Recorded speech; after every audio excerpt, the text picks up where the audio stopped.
ও জমিনের কোনো কিছু তাকে অক্ষম করে দেবে। নিশ্চয়ই তিনি সর্বজ্ঞ, সর্বশক্তিমান।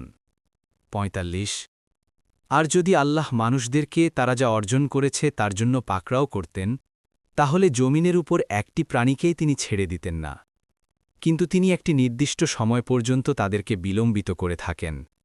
অতঃপর যখন তাদের সেই নির্দিষ্ট সময় এসে যায়, তখন তিনি তাদের পাকড়াও করেন। কেননা আল্লাহ তো তার বান্দাদের ব্যাপারে সম্যকদ্রষ্টা।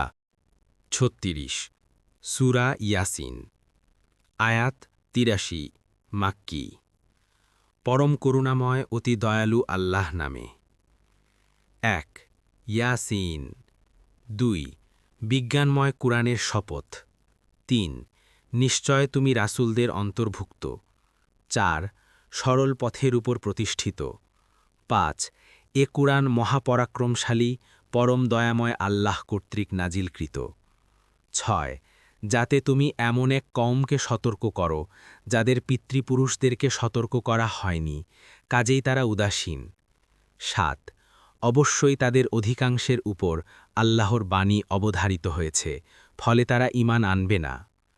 ৮ নিশ্চয় আমি তাদের গলায় বেড়ি পরিয়ে দিয়েছি এবং তা চিবুক পর্যন্ত, ফলে তারা ঊর্ধ্বমুখী হয়ে আছে।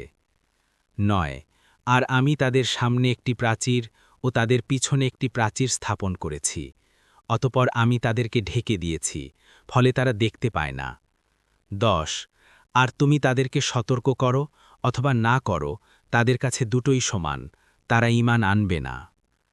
১১ তুমি তো কেবল তাকেই সতর্ক করবে যে উপদেশ মেনে চলে এবং না দেখেও পরম করুণাময় আল্লাহকে ভয় করে।